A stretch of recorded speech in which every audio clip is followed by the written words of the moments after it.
मिथुन चक्रवर्ती ने 1976 में मृग्या नाम की फिल्म से अपने फिल्मी करियर की शुरुआत की और अपनी पहली फिल्म मृग्या में बेहतरीन एक्टिंग के कारण मिथुन चक्रवर्ती को national award for best actor से नवाजा गया। बावजूद इसके मिथुन दर्शकों के बीच कुछ खास लोकप्रिय नहीं हो पाए। हालांकि मिथुन अपनी हर आने वाली फिल्मों में बेहतरीन से बेहतरीन काम कर रहे थे। क्रिटिक्स के नेगेटिव कमेंट्स के बावजूद उन्होंने पूरे डेडिकेशन के साथ अपने आने वाले फिल्मों में काम किया और लोगों का मनोरंजन किया। और फिर समय आता है 1982 का। इस साल मिथुन की फिल्म डिस्को डांसर रिलीज होती है। इस फिल्म का जादू कुछ ऐसा चला कि इसने बॉक्स ऑफिस पर कमाई के ढेरों रिकॉर्ड्स बना दिए और मिथुन को सुपरस्टार बना दिया।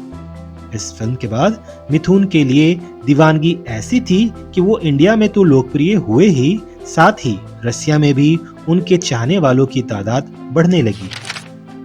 आपको यह जानकर हैरानी होगी कि डिस्को डांसर के रिलीज के बाद रसिया में मिथुन की पॉपुलैरिटी ऐसी थी कि जब एक बार रसिया के लीडर मिखाइल गोर्बाचेव इंडिया के दौरे पर आए तो उस समय के Indian prime minister Rajiv Gandhi ने मिखाइल गोर्बाचेव की मुलाकात अमिताभ बच्चन से यह कहकर कराई कि इनसे मिलिए, यह हमारे बॉलीवुड के सुपरस्टार हैं। तो गोर्बाचेव ने पलटकर कहा, लेकिन मेरी बेटी तो सिर्फ मिथुन चक्रवर्ती को जानती है। अब आप समझ ही सकते हैं कि क्या फैन फॉलोइंग रही होगी मिथुन चक्रवर्ती की। और सच मानिए, वो दीवानगी आज भी वैसी ही बनी हुई है। ऐसा नहीं है कि रसिया में भारतीय फिल्मों को देखा नहीं जाता था। डिस्को डांसर से पहले भी राज कपूर की फिल्में रसिया में काफी पसंद किए जाते थे और काफी सफल भी होते थे। पर सफलता और कमाई के लिहाज से डिस्को डांसर ही इंडिया की वह पहली फिल्म थी जिसने बॉक्स ऑफिस पर 100 करोड़ का आंकड़ा छुआ। इस फिल्म ने 1975 में आई रमेश सिप्पी की फिल्म शोले की कमाई, जो कि 35 करोड़ थी, उसका भी रिकॉर्ड तोड़ दिया। डिस्को डांसर ने केवल रसिया में ही 94 करोड़ का बिजनेस किया था। वैसे इस फिल्म के रिलीज के बाद फिल्म समीक्षकों ने इसे एक डिजास्टर फिल्म साबित कर दिया था और यहाँ तक कहा कि अगर यह फिल्म अपनी लागत भी वसूल पाए तो वही बहुत बड़ी बात होगी।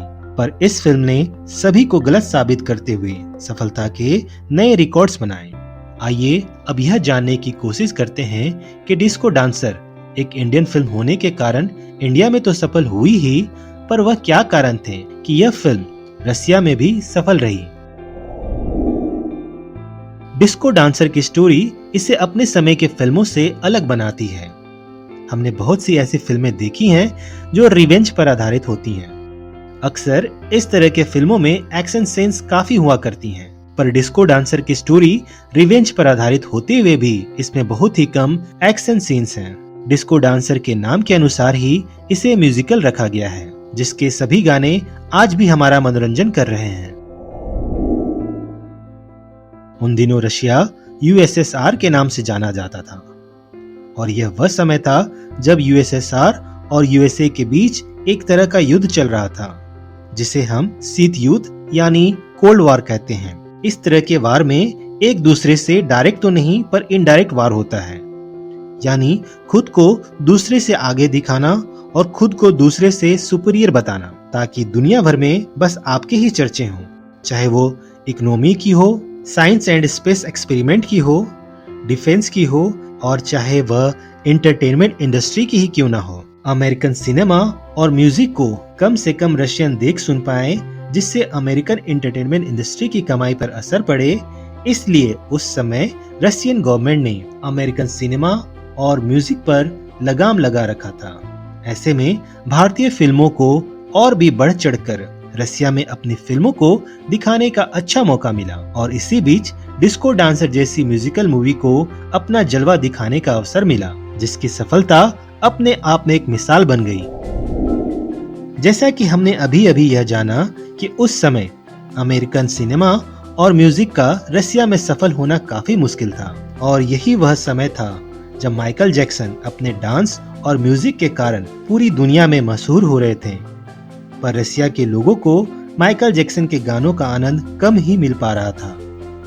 ऐसे में डिस्को डांसर एक ऐसी फिल्म साबित हुई जिसमें बप्पी लहरी का दमदार म्यूजिक था और मिथुन चक्रवर्ती का शानदार डांस था, और यह कॉम्बिनेशन उस समय रसिया के लोगों को खूब पसंद आया, जिस कारण मिथुन आज भी रशिया में फेमस हैं और डिस्को डांसर के गाने आज भी वहाँ बड़े शौक से सुने जाते हैं।